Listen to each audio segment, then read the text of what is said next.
अस्सलाम वालेकुम everyone, this is Sidra Mumtaz और मैं आपके साथ हाज़िर हूँ अपना फर्स्ट ब्लॉग लेके। हम लोग स्टार्ट करेंगे अपना ब्लॉग रेज़न आर्ट से। हम लोग कर रहे हैं आज सिंपल पोरिंग। यूजली हम लोगों को टेक्निक सिखाई गई हैं, लेकिन मैं आपको वन बाय वन लेके चलूँगी since it's the very beginning. और ये आप ये कह सकते हैं कि बिगनर्स के लिए हैं, तो मैं आपको कुछ चीज़ों की इन्फॉर्मेशन दूँगी एंड बाय द टाइम मैं आपको इन्फॉर्म करती रहूँगी। हम लोगों को रेज़न आर्ट के लिए सबसे इम्पॉर्टेंट चीज़ जो चाहिए वो होता है मोल्ड, जिसके अंदर हम लोग अपनी चीज़ों को जो है वो शेप देते हैं। बेसिकली इसी के साथ हम लोग जो है वो चीज़ें फॉर्म करते हैं और फिर जो जिस तरह का मोल्ड लगा वो उसी तरीके की शेप लेके आएगा। मोल्ड की डेप्थ होती है, डेप्थ के आपका पता चलता है कि आपकी कितनी थिकनेस होगी, उसमें विड्थ होती है, ब्रॉड होती है, और उसी के हिसाब से हम लोग अपने रेज़न मेजर करते हैं। रेज़न जो है वो एपॉक्सी उससे बनता है, एक एपॉक्सी ए होता है और बी होता है।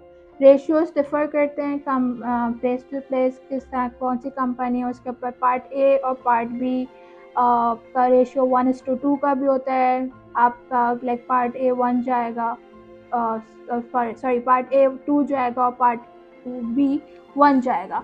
और इसी तरीके से वेरी करते हैं, 2:2 का भी होता है, 1:1 का भी होता है। डिफ़र करता है कि आपको कौन सी कंपनी है, और उस कंपनी का यूजली बता देते हैं कंपनी वाले कि इसका क्या रेशियो रखा जाएगा।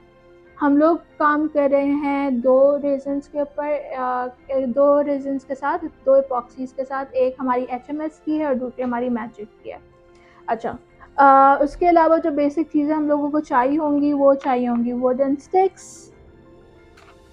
Spoons, alcoholic shops, weighing machine, cups, बड़े वाले कप्स, इसी तरीके के सिलिकॉन के कप्स आते हैं वो भी, मोल्ड्स भी, टॉर्च, फ्लेम टॉर्च होता है जो बेकिंग वगैरह के अंदर इस्तेमाल होता है, और गन।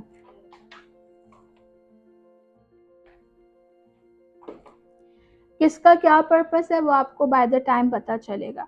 इसके अलावा जो रेजन का मेन इंग्रेडिएंट जैसे खानों के अंदर होता है, उसी तरीके से जो रेजन का मेन इंग्रेडिएंट होता है अपार्ट फ्रॉम एपॉक्सी, वो होता है मीका कलर्स। मीका कलर्स की मैं आपको एक डिटेल वीडियो इसके बाद बताऊंगी इंशाल्लाह ताला, और by the passage of time आपको सारी डिस्क्रिप्शंस बताती रहूँगी। हम लोग स्टार्ट करते हैं अपनी ट्रे के साथ, बिकॉज मैं जब ब्लॉग्स देखती थी उसके अंदर बातें ज़्यादा हो रही होती थी और मुझे बिल्कुल अच्छा नहीं लगता था। तो मैं इस तरह से नहीं करूँगी, मैं स्टार्ट करूँगी काम, और काम के साथ आपको बताती भी रहूँगी। ये अब हम लोग कर रहे हैं जो अपना मोल्ड है उसकी क्लीनिंग। दो तरह से क्लीनिंग हो सकती है। वॉश तो ऑब्वियसली आपका मैंडेटरी है, मतलब मैं मुझे लगता है कि वॉश करना चाहिए, बिकॉज डस्ट पार्टिकल्स जो है ना वो आपके अच्छे खासे काम को ख़राब कर देते हैं। ठीक है, तो उसके बाद वॉश के बाद जो है ना इसकी ये क्लीनिंग कर रहे हैं हम लोग। क्लीनिंग दो तरह की होती है, एक आप जो है वो टेप से कर सकते हैं, दूसरा आप जो मैंने आपको बताया अल्कोहलिक सॉप्स उससे कर सकते हैं। अल्कोहलिक सॉप्स जो माइन्यूट डस्ट पार्टिकल्स होते हैं वो उठा लेते हैं, और जो टेप होते हैं वो बड़े वाले पार्टिकल्स जो है ना वो उठा लेते हैं, जो कि सिंस ये सिलिकॉन मोल्ड है तो उससे चिपके हुए होते हैं। अच्छा, एक चीज़ और आपको बहुत ध्यान रखना है कि आपका जहाँ पे भी आप ये रेजन आर्ट कर रहे हैं तो जो बेस है आपकी वो लेवल में होनी चाहिए। अभी मैंने आपको बताया कि मोल्ड्स को साफ़ करने के दो तरीके हैं। आफ्टर वॉश आप उसको, एक तो उसका पानी बिल्कुल ड्राई कर लें, क्योंकि अगर पानी ड्राई नहीं होगा, जैसे ये एजेस का बहुत ज़्यादा ख्याल रखें कि एजेस के ऊपर पानी होता है, अगर ये पानी ड्राई नहीं हुआ प्रॉपरली तो ये जो है आपका जो रेजन आर्ट है वो सही नहीं बनेगा। दूसरा, आपने जब उसको अल्कोहलिक सॉप्स का डस्ट आप इधर एंड में कर लें या शुरू में कर लें, तो आप इसके जो बड़े पार्टिकल्स होते हैं वो इस तरह के पेपर टेप से, ये कम थिकनेस का आपके चाहें तो आपको ज़्यादा बड़ी थिकनेस का मिल रहा है, बड़ी थिकनेस का ले लें, उससे इस तरह से करके आप टैप करेंगे तो इसके जो हैं कॉर्नर्स और इसके सारी जगह से ये आ जाएंगे, डस्ट वगैरह इसके अंदर कैप्चर हो जाती है। मेरा मोल्ड पूरा प्रॉपरली क्लीन हो गया है। ठीक है, आपको एजेस प्रॉपरली क्लीन करने हैं, आपको साइड्स के अलावा साइड से जो है वो, और सेंटर से जो है ना वो प्रॉपरली क्लीन आपका हो गया। When you are done with it then you can start working on your resin stuff. ये मेरा हो गया है तो मैं इसको साइड में रख देती हूँ। अब मैं आ जाती हूँ अपने रेजन के ऊपर। रेजन के लिए आपको, ये मेरा वेइंग स्केल है, मेरे पास जो है, मैं अभी जो अपना रेजन इस्तेमाल कर रही हूँ दैट इज़ बाय HMS। ठीक है। ये मोल्स जो हैं वो मेमनून के थे, मैं रेज़न इस्तेमाल कर रही हूँ HMS का। ये आपने इस तरीके से उठा के इसके ऊपर ये खाली कप रखा, आपका कप का वो वेट बता रहा है 10 grams. I actually asked everyone कि वो कप का भी खाली कप का भी वेट देखें, बिकॉज बास टाइम आपकी ये मशीन चलते चलते बंद हो जाती है और आपको ये नहीं पता होता कि आपका कितना कप का वेट था। तो वो मैं आपको बताऊंगी कि जब आप ये नोट कर लेते हैं तो आपको आइडिया हो जाता है कि आपका खाली कप का वेट 10 ग्राम था, और जो लास्ट आपकी रीडिंग आ रही होती है उससे आप 10 ग्राम्स, अगर आपने उसको ज़ीरो नहीं किया हुआ तो आप उसको जो है ऑन करके दोबारा अपने कप को, सॉरी, अगर आपने ज़ीरो किया हुआ और आपने क्या नाम है ऑन करके दोबारा अपने कप को इस तरह से रखा और वो उसके बाद रीडिंग बता रहा है बिल्कुल 20 ग्राम्स, तो आपको पता होगा कि आपने जो रेजन डाला है वो 10 ग्राम्स ही डाला है, कप का वेट 10 ग्राम्स था तो वो 20 ग्राम्स इस वजह से शो कर रहा है। अब ये हमने डाला है ये कप का वेट आ गया हमारे पास 10 ग्राम। अब हम इसको दोबारा से क्लिक करेंगे, ये ऑफ हो गया। अब दोबारा ऑन करेंगे तो ये ज़ीरो के ऊपर आ जाएगा।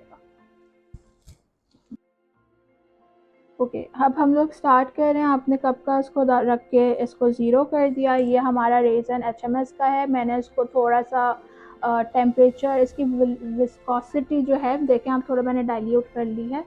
तो इसको मैंने किस तरह से किया था, मैंने थोड़ा सा गर्म पानी लिया, उसके अंदर नॉर्मल टेम्परेचर वाटर मिलाया और इसको 5 मिनट के लिए रख दिया। तो ये जो है ये इसकी जो है ना दोनों का टेम्परेचर एक तो सेम हो गया, दोनों को रखना है ताकि इन दोनों का टेम्परेचर मैच करे, और दूसरा इस वजह से ताकि ये थोड़ा लिक्विड हो जाए। अच्छा, ये मैं सिंपल पोरिंग कर रही हूँ तो इसके लिए मुझे इसकी विस्कोसिटी थोड़ी सी लो चाहिए। मुझे थोड़ी डेंस तब चाहिए होगी जब मैं दूसरे टैप का काम कर रही होंगी, जब मैं दूसरा प्रोजेक्ट करूँगी और जिसके लिए रिक्वायर्ड होगी डेंस, तो मैं आपको इसको बताऊँगी। डेंस का एक तो आप इसको डायरेक्ट यूज़ भी कर सकते हैं डेंस के लिए अगर वो हाई विस्कोसिटी वाला है, और दूसरा है कि उसको थोड़ा रुक के फिर यूज़ किया जाए तो वो भी हाई विस्कोसिटी है। अच्छा, अभी हम लोग इसके लिए अंदर बनाएंगे 200 हम लोग लेंगे पार्ट ए,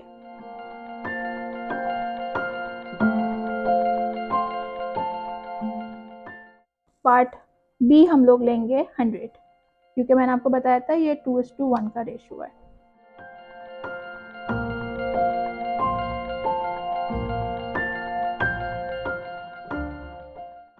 आपको अपना रेज़न बहुत अच्छे से मिक्स करना है। क्वांटिटी सही होगी रेज़न की, पार्ट ए पार्ट बी की, और वो मिक्स प्रॉपर होगा तो आपका प्रोडक्ट कभी भी ख़राब नहीं बनेगा। सो मेक श्योर कि आपकी मिक्सिंग बहुत अच्छी हो, वो ट्रांसपेरेंट से जब क्लियर हो जाए, कलर हो जाए उसका, जब बिल्कुल क्लियरेंस के ऊपर आ जाए उसका मिक्सचर, तो आपका resin is ready for the colours. I opted for peach colour. ई स्टेशनर का मीका पाउडर का हाफ टी स्पून मैंने पाउडर डाला और थोड़ा सा रेज़न, मिक्स्ड रेज़न डाला है, उसको मिक्स करें अच्छे से, और उसके बाद वही पूरा मिक्सचर पूरे सारे रेज़न के अंदर पोर कर लिया है। ये हमारा कलर मिक्स हो गया। अब हम लोग इसको पोर कर रहे हैं।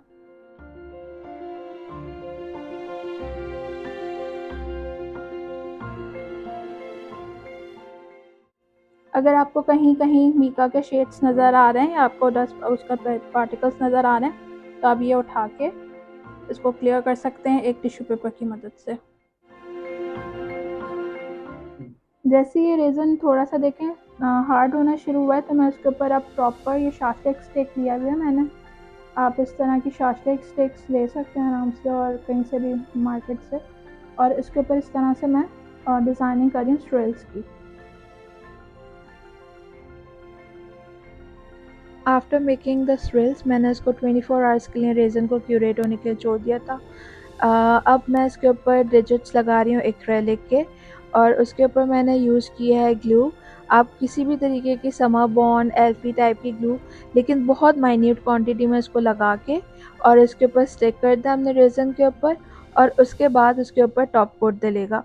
ग्लू से आपका ये होता है कि आपका जो है डिजिट्स वो इन लाइन रहते हैं, रेज़न डालने के बाद हिलते नहीं हैं। सेकेंडली आप इसको यूटेंसिल्स की मदद से, स्टेंसिल्स की मदद से भी लगा सकते हैं। मेरे पास स्टेंसिल्स नहीं थे तो मैंने इसको डायरेक्टली अपने अंदाजे से लगाएं। इसको थोड़ी देर के लिए छोड़ देंगे सेट होने के लिए, और जैसे ये सेट होगा हम इसके टॉप कोट की तरफ आ जाएंगे। टॉप कोट के लिए मैंने 105 ग्राम लिया है टॉप कोट का रेज़न, जिसके अंदर मैंने 70 ग्राम्स लिया है पार्ट ए और 35 लिया है पार्ट बी।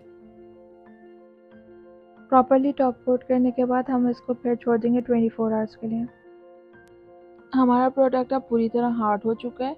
अब हम इसको जो है वो मोल्ड से निकालेंगे। मोल्ड से बहुत आहिस्ता से प्रोडक्ट को निकालना है ताकि आपका मोल्ड डैमेज ना हो। मोल्ड काफ़ी एक्सपेंसिव होते हैं, तो आप इसको जितना डेलिकेटली और सॉफ्ट हैंड से निकालेंगे उतना आपका मोल्ड लॉन्ग लास्टिंग होगा। ओके जी, moving toward the clock preparation, हम लोगों को क्लॉक प्रिपेयर करने के लिए क्लॉक मैकेनिज़्म की ज़रूरत है। ये क्लॉक मैकेनिज़्म है। इसके साथ हम लोगों को इसके लिए डायल्स चाहिए होंगे, जो कि मेरे पास हैं एक्रेलिक के बने हुए डायल्स। क्लॉक मैकेनिज़्म फिट करने के लिए हमने उसको मिनी ग्राइंडर से ड्रिल किया है। ड्रिल इतना करेंगे कि आपका मैकेनिज़्म उसके अंदर से निकल जाए। उसके बाद उसकी सेटिंग करेंगे डायल्स की, और ये हमारी क्लॉक रेडी हो जाएगी। हमारा क्लॉक रेडी हो गया है। आई होप आपको हमारा व्लॉग पसंद आया होगा। अपने वैल्यूएबल फीडबैक ज़रूर देगा और हमारे चैनल को सब्सक्राइब करना नहीं भूलिएगा। Thank you for watching. Take care.